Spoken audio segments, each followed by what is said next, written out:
Matt Harvey from Gruesome and Exhumed. Welcome back to the Valley, man. Thanks, man. And actually, this is the first time that Gruesome plays in Arizona. And we just mentioned that we talked last time about Gruesome approximately 2 years ago when the whole project was coming online. So now we are on one full album out and two EPs out. Tours through the United States, Europe, festivals. How has been the experience of getting this band off the ground? It's been a trip, you know. I think you were actually maybe the first person that I talked to in the press about Gruesome. I was thinking back on that interview.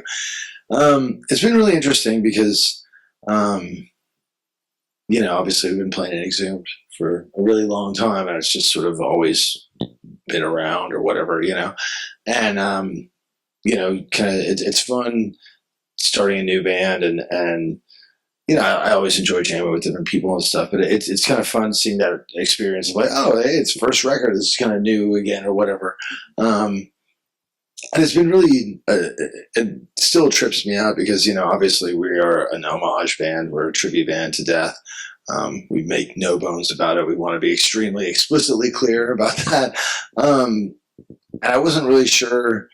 I mean, I didn't really think about like, oh, how are people going to react to this or whatever. The main thing that I was concerned about when we started is I didn't want people to think that we were, you know, sort of that we were anything but a tribute. We wanted people to know like, hey, we're Death fans. Like, yeah, it's supposed to sound like Death. That's what we're going for. We're not trying to rip Chuck off.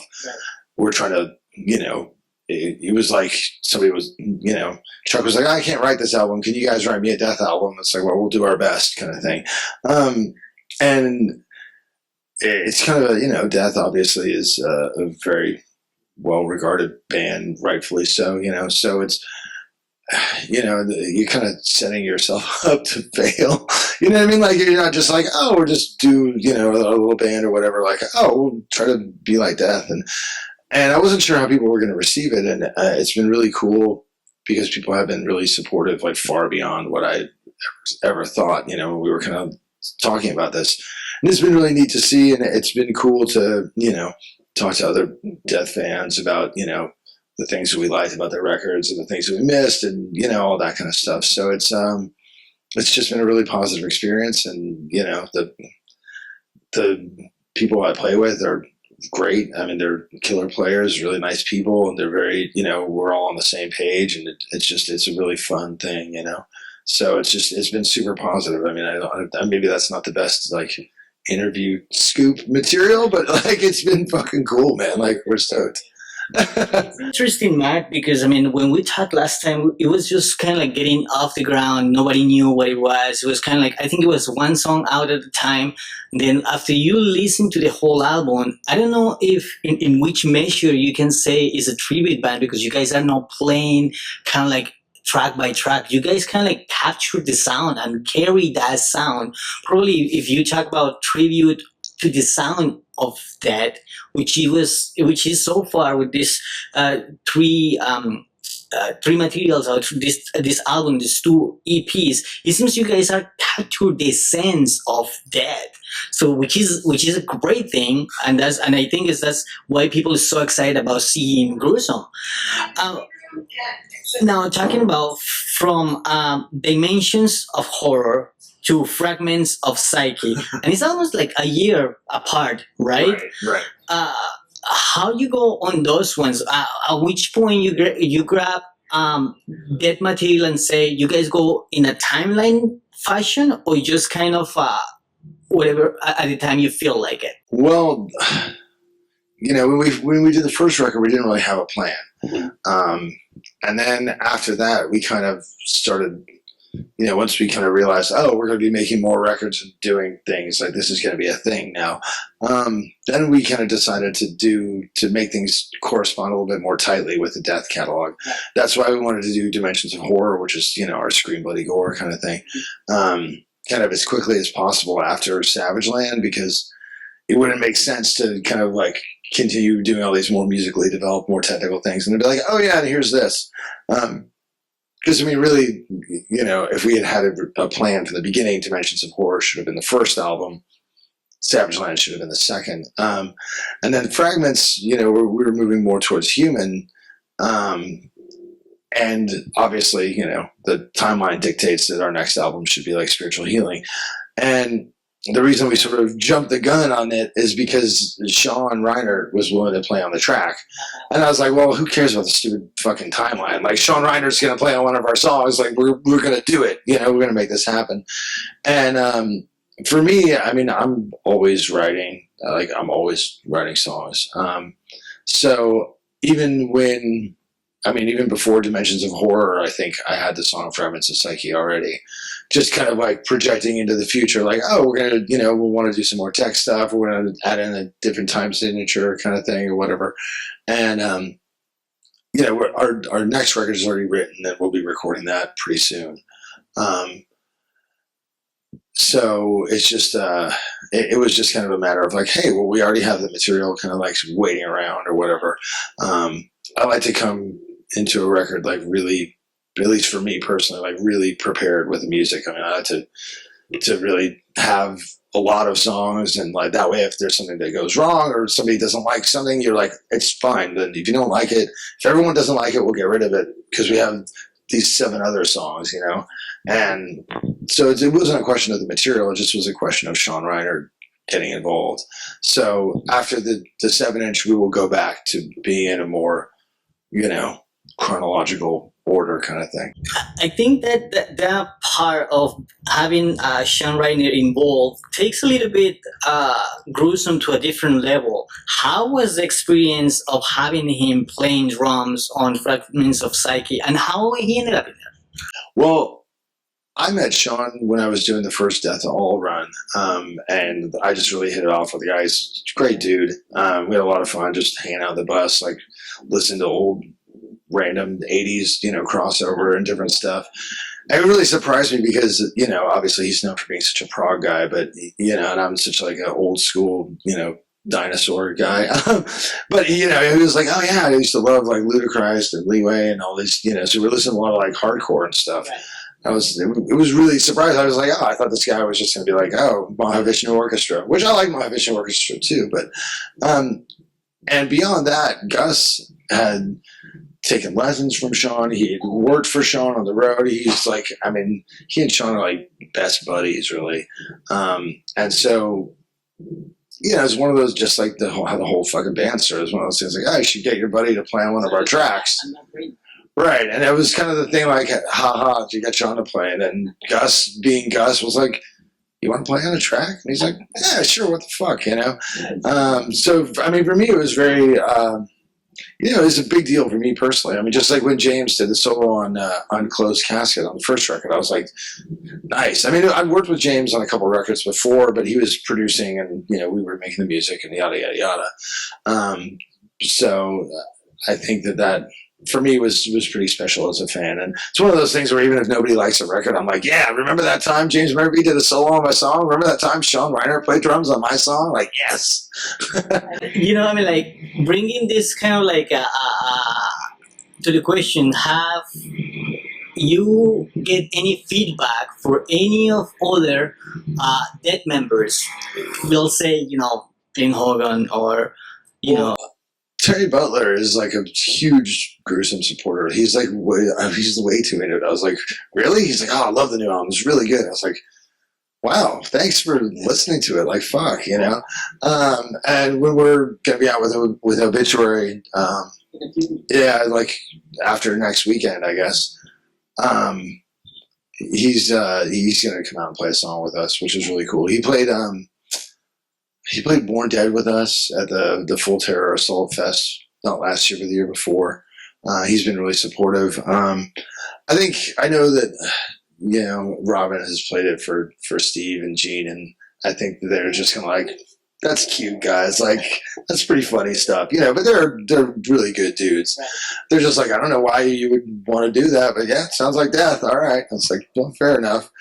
So, I mean, knowing Steve, I was like, I can't see DiGiorgio, like, getting into this. I think he's just going to be like, all right, kid, what are you trying to do here, you know? But, you know, we know almost all the guys at this point, you know. So you said you sure, maybe. Well, it was one of the things, even before we did the first record, you know, we approached Eric Greif, you know, Death to All's manager, Death's manager, blah, blah, blah.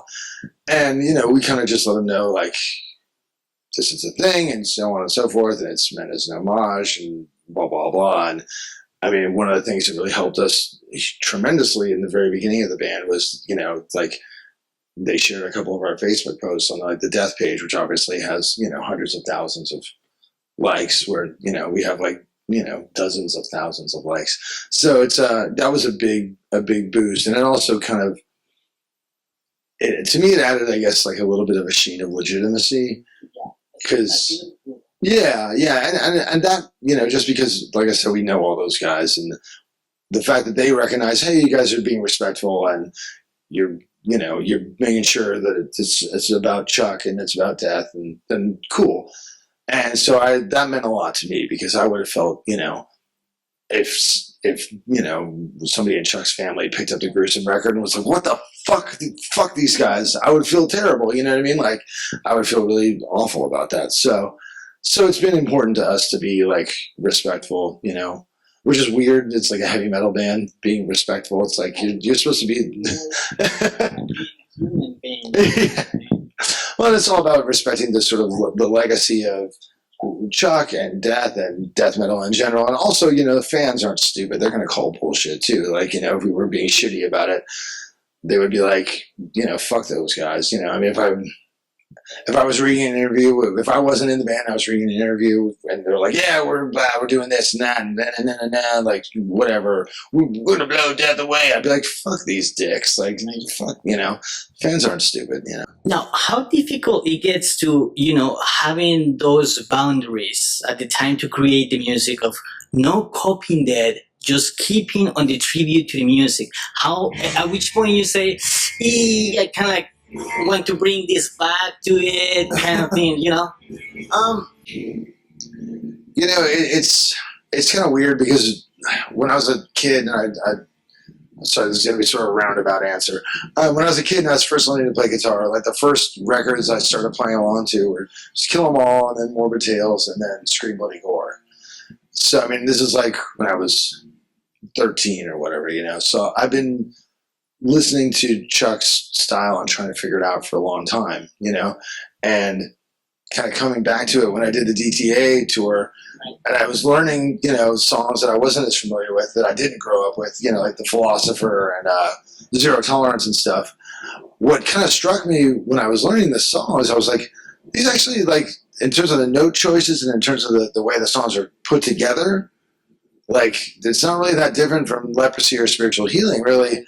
It's just, it's not as fast, and, you know, like, it's put across in a different way with more elaborate drumming and stuff, but a lot of the riffing structures really aren't that different, which I found really interesting, because, you know, Chuck, anybody that's learned a few Death songs knows that Chuck has his very signature kind of intervals that he uses.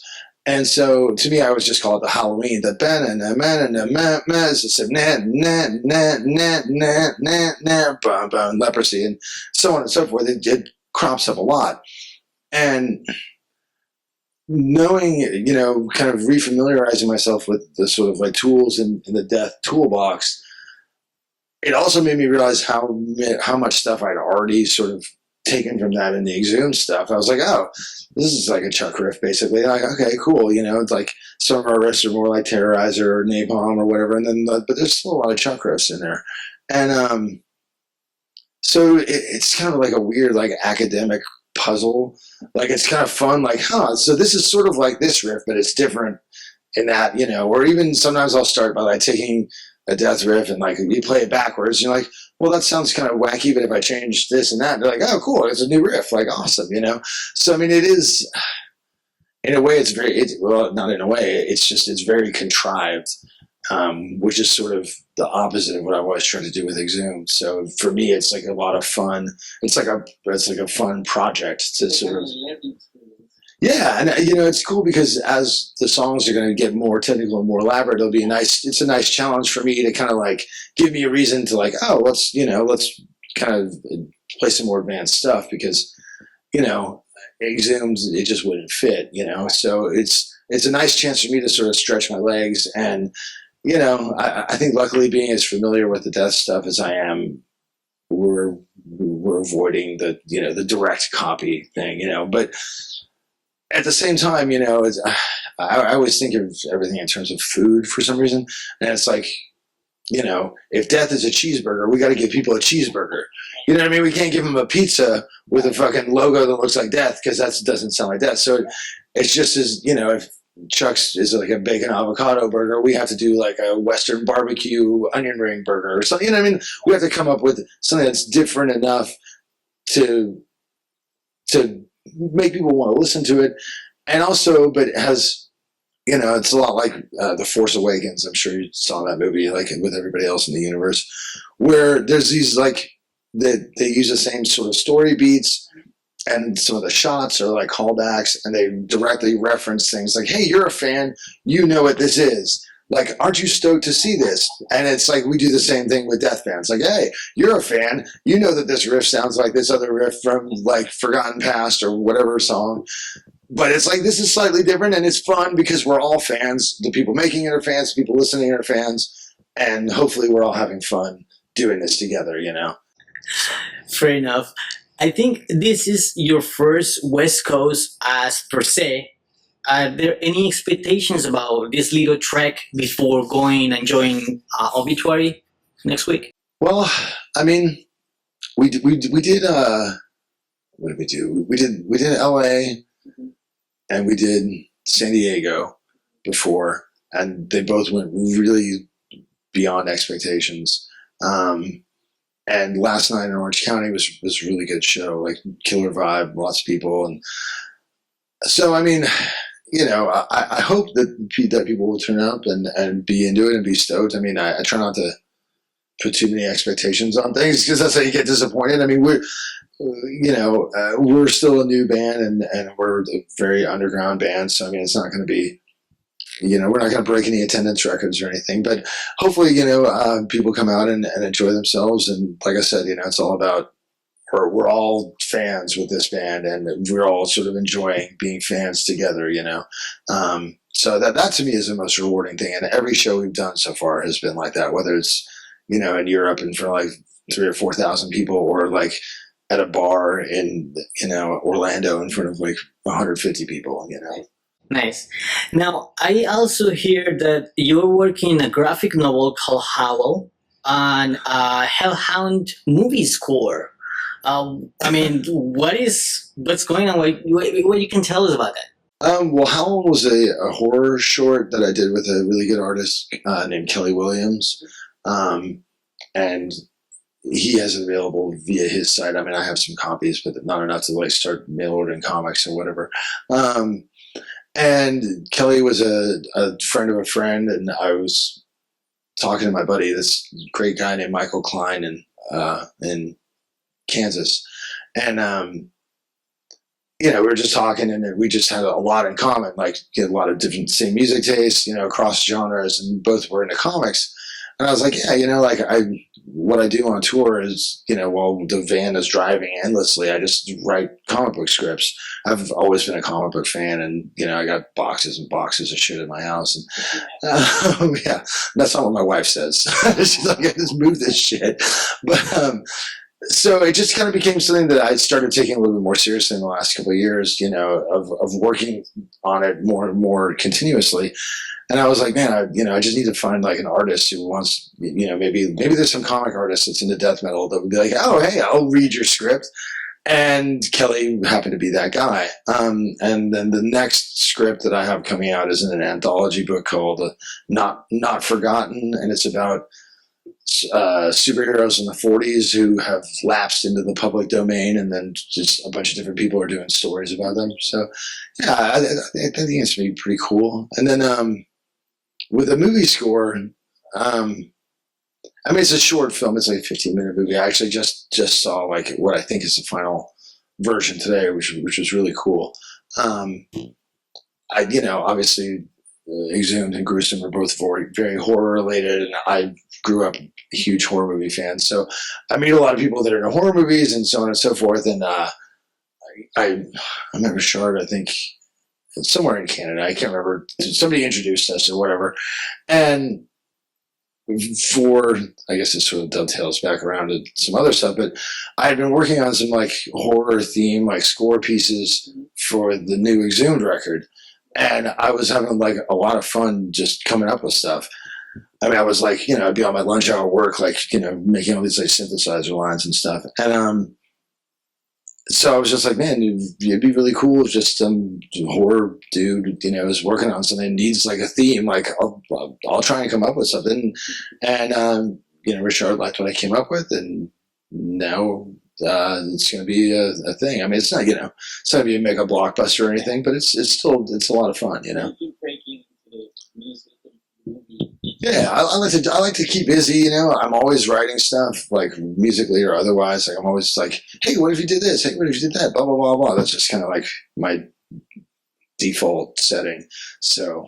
But since now I know that you're into comics. I always ask this question to people that have been into comics for a while. And what is your take on all these Marvel movie adaptations coming almost every year? Do you think it damages the franchise? It kind of poisons the comic scene, or more enhance it to it? Well, I think that the movies have a really positive effect on the legacy of the characters and the recognizability of the characters. I would say that they have sort of a negative effect on the comic books themselves, because Marvel in particular has kind of tailored a lot of their storylines. I mean, I don't read that many current comics, so I may be kind of off base, but from what I've seen, they tailored their comics to be very similar to the cinematic universe, which I think is a mistake. Because if I can already go see it on the movie screen, why am I going to pay $3 a month to get the same take on the character?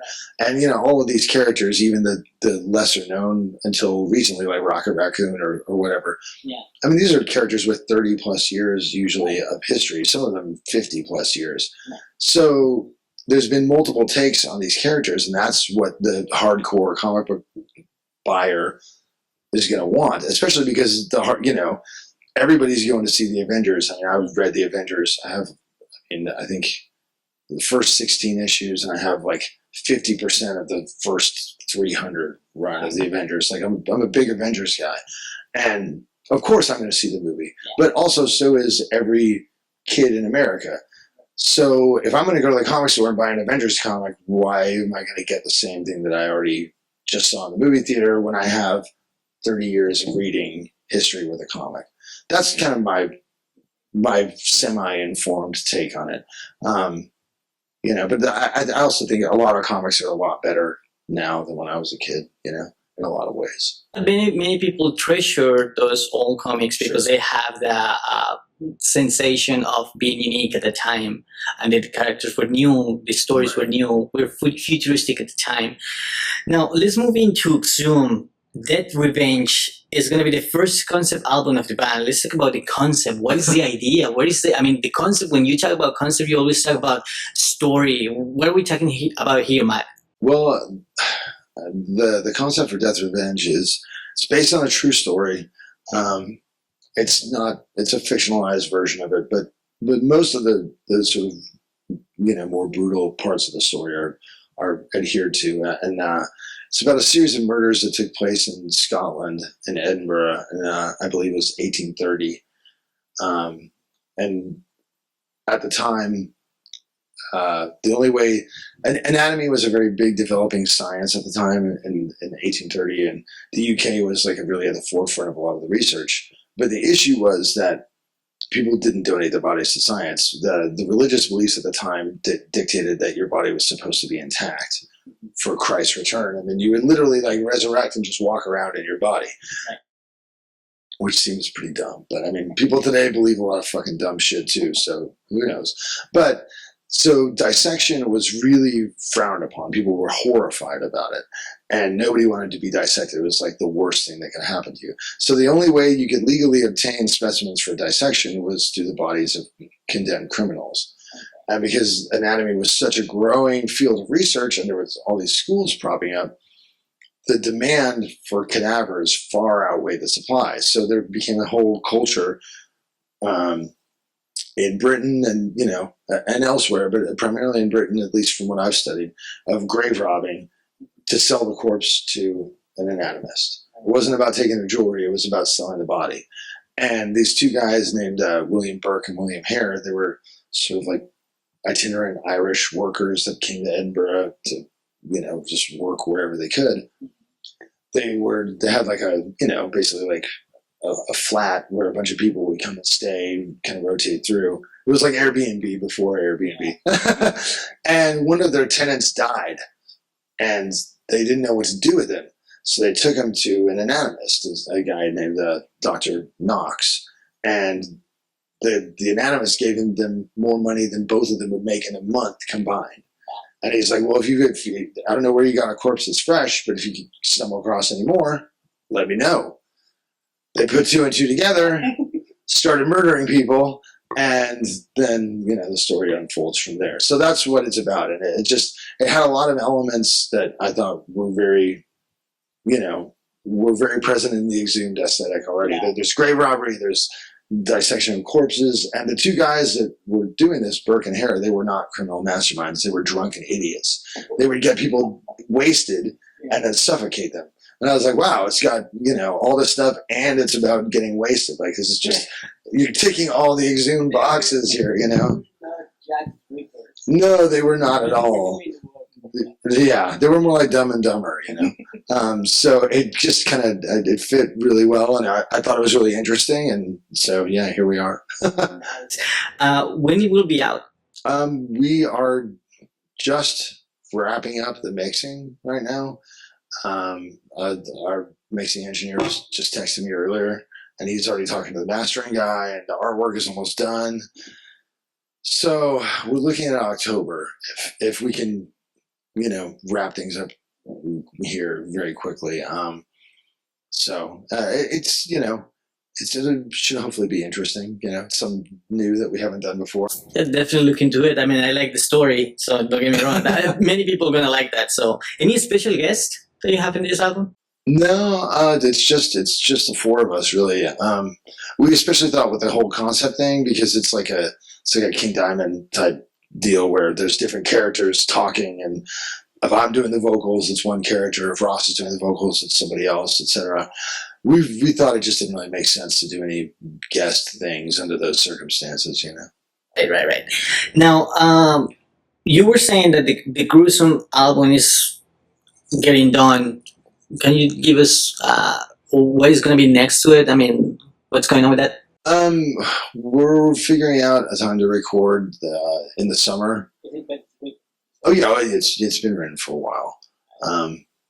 Like I said, I always have songs. The Exhumed album was written for like over a year before we even got in the studio.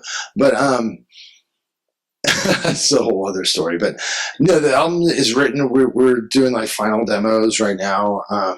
We're making it's kind of cool because obviously I'm in California, they're in Florida, and Dan has gotten a little bit more involved with the writing on this album, and because we had a little bit more time, he's been able to sort of go through my demos and be like, what do you think about like changing out this riff or something else or adding in something else? And so it's been kind of cool to get a little bit more collaborative perspective this time around.